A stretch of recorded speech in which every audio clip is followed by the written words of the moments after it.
আমরা বাইরে যাওয়ার আগে আপনারা জানেন 2 বছর পর পর আমরা একবার করে বাইরে যাওয়ার চেষ্টা করি, কারণ আমরা যখন বিজিবিএস করি মানে বেঙ্গল বিজনেস সামিট, তখন আমাদের কাছে এবারে 40টা আমাদের কান্ট্রি এসেছিলেন, তার মধ্যে 20 আমাদের পার্টনার কান্ট্রি ছিলেন।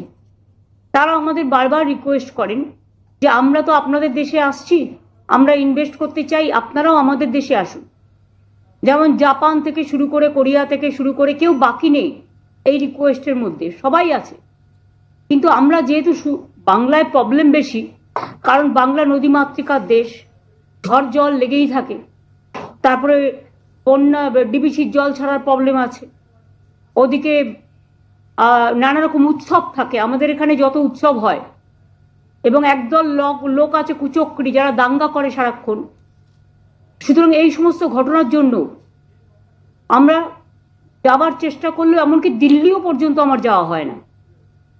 365 দিনের মধ্যে মনে করবেন যে 365 দিনই কখনো আমায় কলকাতায় থাকতে হয়, হয়তো মাঝে 4-5টা দিন কখনো কখনো দিল্লি গেলেও 2 দিনের জন্য গেলাম, চলে এলাম, বছরে একবার, এরকম হয়। তো যাই হোক, আমরা লাস্ট বিদেশে গিয়েছিলাম 2024-এ, এবং এটা 24-এ না, 2023-এ।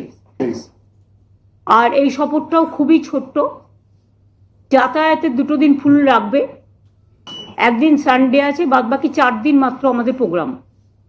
4 দিনের মধ্যে আমাদের ইন্ডিয়ান এম্বাসির প্রোগ্রাম আছে, ডিটেলস, আমাদের বিজনেস মিটিং আছে, 24 তারিখে আমাদের ইন্ডিয়া হাই কমিশনের প্রোগ্রাম আছে, 25 তারিখে আমাদের বিজিবিএস এর প্রোগ্রাম আছে, 26 তারিখে আমাদের G2G প্রোগ্রাম আছে, আর 27 তারিখে আমাদের অক্সফোর্ডে প্রোগ্রাম আছে, এবং 28 তারিখে আমরা ওখান থেকে ব্যাক করে চলে আসব, কারণ সামনে ঈদও আছে, তারপরে আবার বাসন্তী পুজোও আছে।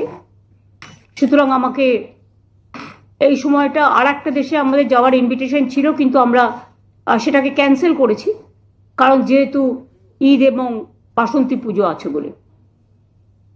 আমরা সবসময় টাচে থাকি এখানকার অফিসারদের সাথে। আমার সাথে চিফ সেক্রেটারি যাচ্ছেন বলে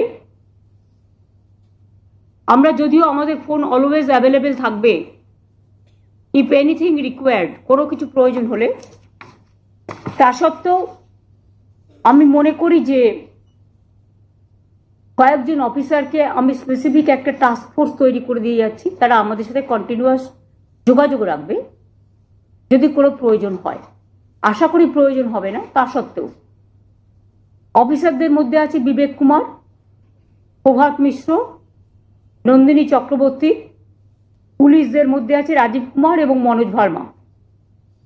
এরা টোটালটাই যদি কখনো রেগুলার বসবে, মনিটরিং করবে, জেলাগুলোকে দেখে রাখবে, ব্লকগুলোকে দেখে রাখবে, কোথাও ঝড় জল হলেও দেখে রাখবে, কনসার্ন ডিপার্টমেন্টের সাথে কথা বলবে, ল অ্যান্ড অর্ডারও পুলিশ দেখে রাখবে, কনসার্ন ডিপার্টমেন্টের সাথেও কথা বলবে। যাবার আগে সিএস নিজে আজকে ডিএমএসপিদের নিয়ে একটা মিটিংও করছেন, তাদের সমস্ত অ্যালার্ট করা হবে।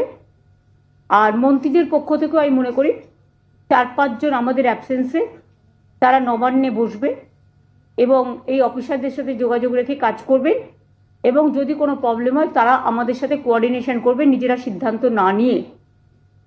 তার মধ্যে চন্দ্রিমা ভট্টাচার্য, শশী পাজা, সুজিত বোস, অরূপ বিশ্বাস এবং ফিরাদ হাকিম, এই 5 জনের ওপরেও একটা টাস্কফোর্স জিওএম তৈরি করে দিয়ে গেলাম, যারা আমাদের সাথে যোগাযোগ রেখে, অফিসারদের সাথে যোগাযোগ রেখে নবান্নে কন্টিনিউয়াস বসে কাজকর্ম করবে। আমার সিএমও থেকেও সৌমরা আছে সব এখানে, তাছাড়া ওষুধ দপ্তরের সব অফিসাররা শান্তনু থেকে শুরু করে আছে, তারাও যোগাযোগ রাখবে যে কোনো কাজকর্মে। আর দলের ব্যাপারটা আপনারা জানেন, সুব্রত বক্সী আছে এবং অভিষেক ব্যানার্জি আছে, তাদের সাথে আরও অন্যান্যরা আছে, তারা দেখে রাখবে। এটা একটা ভাগ করে দিয়ে যাচ্ছে এই কারণে, কারণ অনেক সময় অনেক প্রবলেম হয়, তো তখন কে কার সাথে যোগাযোগ করবে এই ব্যাপারটা একটা ম্যাটার হয়, সেই জন্যে এটা আমাদের করে দেওয়া। যদিও তাদের যে কোনো প্রয়োজনে তারা আমাদের সাথে যোগাযোগ করবে, এবং যোগাযোগ করবে, সিদ্ধান্ত নেবে। কোনো রকম কোনো পলিসি ডিসিশন নিতে গেলে বা কোনো রকম ঘটনা ঘটলে তারা আমাদের সাথে নিত্য নৈমিত্তিক যোগাযোগ রাখবে। যার জন্য সিএসএর আমার ফোনটাকে আমরা রোমিং করে নিচ্ছি, বাট আশা করব যে আননেসেসারিলি তারা আমাদের টাইমের সাথে ওদের টাইমে 5-5.5 ঘন্টা ডিফারেন্স আছে, কেউ ডিস্টার্ব করবে না।